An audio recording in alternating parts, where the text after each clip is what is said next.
Hello everyone, welcome to Kempites. গত কয়েকদিন ধরে অনেক স্টুডেন্টসই একটা সমস্যা ফেস করছে, সেটা হলো স্বামী বিবেকানন্দ স্কলারশিপের পোর্টালে পেমেন্ট স্ট্যাটাস, অ্যাপ্লিকেশন স্ট্যাটাস বা ডিসবার্সমেন্ট সংক্রান্ত তথ্য ঠিকভাবে দেখাচ্ছে না। অনেকের ক্ষেত্রে পেজ আপলোডই হচ্ছে না, আবার কারো ক্ষেত্রে আগের স্ট্যাটাসই দেখাচ্ছে। তো স্বাভাবিকভাবে সবাই চিন্তায় পড়ে গিয়েছে, টাকা কি আটকে গেল বা আবার নতুন করে কি করতে হবে। তো এই ভিডিওতে আমি পরিষ্কারভাবে জানাবো যে কেন টেকনিক্যাল সমস্যা হচ্ছে, এটা কতটা নর্মাল, এটা স্বাভাবিক না অস্বাভাবিক কিনা, ঠিক আছে। কোন কোন ক্ষেত্রে কোন কোন ক্ষেত্রে চিন্তার কারণ আছে, আবার কোন কোন ক্ষেত্রে চিন্তার কোনো কারণ নেই। এই সমস্যার এই যে প্রবলেম, এর সম্ভাব্য সমাধান কি।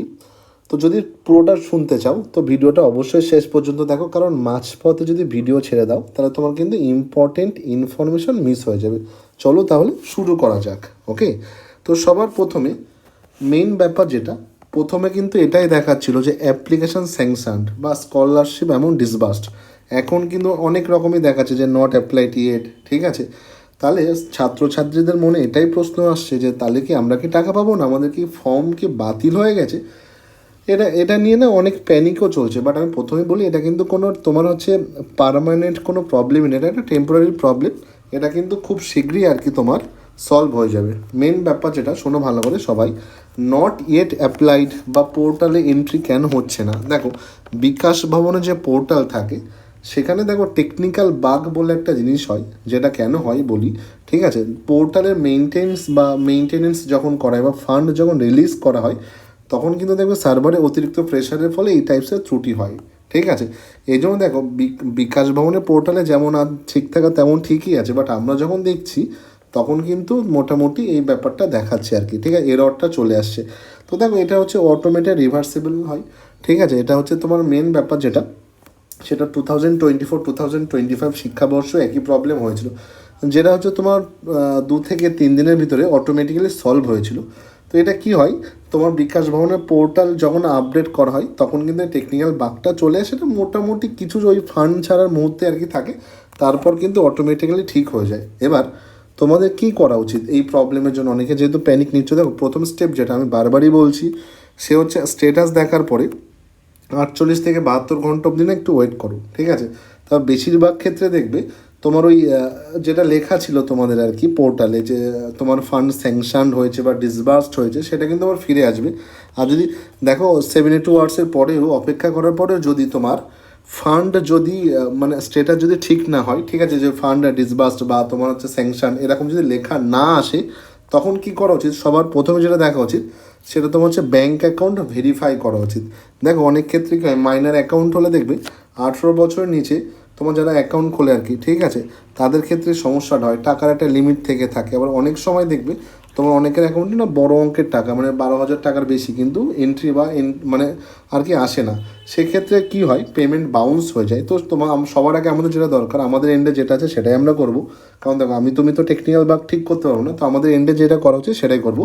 সে হচ্ছে অ্যাকাউন্ট মেজর লিমিট কিনা সেটা দেখবো, ঠিক আছে।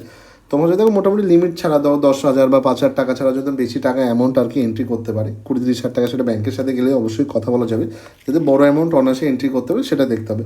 আর এই বিষয়ে কিন্তু তোমার অবিলম্বে আর কি ব্যাংকে যদি তোমার মাইনার অ্যাকাউন্ট থেকে থাকে, সেটা কিন্তু মেজর অ্যাকাউন্ট করতে হবে। মেজর অ্যাকাউন্ট করলেই টাকাটা চট করে এন্ট্রি করে যাবে। এবার তারপর দেখো, স্কলারশিপের টাকা ঢোকার 3টে তোমার শর্ত থাকে, সেটা জানো তোমরা, কেওয়াইসি আপডেট, ঠিক আছে। ব্যাংক অ্যাকাউন্টের কেওয়াইসি কিন্তু আপ টু ডেট থাকতেই হবে, আর আধার কার্ড লিঙ্ক থাকতে হবে ব্যাংক অ্যাকাউন্টের সঙ্গে। আর ডিবিটি, এটা খুব ইম্পর্টেন্ট ব্যাপার, যেটা হচ্ছে ডাইরেক্ট বেনিফিশিয়ারি ট্রান্সফার। তোমার ব্যাংক অ্যাকাউন্টে আদৌ ডিবিটি অ্যাক্টিভ করা আছে কিনা সেটাও কিন্তু দেখতে হবে। এবার এই সব যদি হয়ে যায়, ব্যাংক অ্যাকাউন্ট দেখলে তুমি 3-4 দিন ওয়েটও করলে, তারপর দেখো থার্ড যেটা, এর পরেও যদি তোমার প্রবলেম সলভ না হয়, তো যে গ্রিভেন্স রেজিস্ট্রেশন করা যায় সেখানে যেতে পারো, লগ ইন করতে পারো, SBM পোর্টালে গিয়ে তুমি লগ ইন করতে পারো। তারপর তোমার যে অভিযোগ আছে সেটা তুমি অবশ্যই বলতে পারো, তোমার স্টেটাসে কি চেঞ্জ হয়েছে না হয়েছে সেটা অফকোর্স লিখবে, ডিটেলিংয়ে লিখবে। তারপর এখানে তুমি চাইলে তোমার স্যাংশনের যে স্ক্রিনশট, আশা করি সবাই তুলে রেখো, যদি তুলে নাও রাখো এখন কিছু করার নেই, তোমার যেমন যা নথি চাইবে সেই নথিগুলো আর কি দিয়ে তোমার আর কি আপলোড করতে হবে। বা তুমি চাইলে ব্যাংকের ওই পাসবুকের ফার্স্ট পেজ যেটা থাকে সেটাও ছবি তুলে দিতে পারো, আপলোড করতে পারো। এইভাবে আর কি তুমি গ্রিভেন্স জানাতে পারো। এছাড়াও যদি তোমার পক্ষে পসিবল না হয়, তো কী করতে পারো, তুমি টোল ফ্রি নাম্বারে কথা বলতে পারো বা ইমেলের মাধ্যমে সরাসরি নথিপত্র যাচাই করে নিতে পারো। এবার অনেকে না আমাকে বারবারই কোশ্চেন করছে, স্যার এটা মানে কি লেখা, ওটা মানে কি লেখা, স্টেটাসগুলোর মানে কি, দেখো বলে স্টেপগুলো একদম ইজি স্টেপ, খুব একটা ডিফিকাল্ট থাকে না। ফরওয়ার্ডেড বাই HOI মানে তুমি জানো তোমার স্কুল থেকে যে অ্যাপ্লিকেশন সেটা ফরওয়ার্ড করা হয়ে যায়। অ্যাপ্রুভড মানে জানো বিকাশ ভবন থেকে তোমার আবেদনটা আর কি অ্যাপ্রুভড হয়েছে। তারপর যেটা ওয়েট করতে হয় সেটা হচ্ছে ফান্ড আসার জন্য। আর যখনই ফান্ড স্যাংশন হয়ে যায় তোমার জন্য যে বরাদ্দ টাকা থাকে, ঠিক আছে, সেটা কিন্তু স্যাংশন হয়ে যায়। তারপর ডিসবার্সড মানে বুঝতে পারছো টাকা ব্যাংকের ট্রেজারি থেকে রিলিজ হয়ে যাবে মোটামুটি খুব তাড়াতাড়ি আর কি, তখন ব্যাঙ্ক অ্যাকাউন্টে ক্রেডিট হবে। এই স্টেপগুলো আশা করি সবাই বুঝতে পারলে। অনেকে বারবারই আমাকে কমেন্টে জানাচ্ছে, স্যার স্যাংশন মানে কি, ডিসবার্সড মানে কি, অ্যাপ্রুভ মানে কি, ফরওয়ার্ড বা ইছে।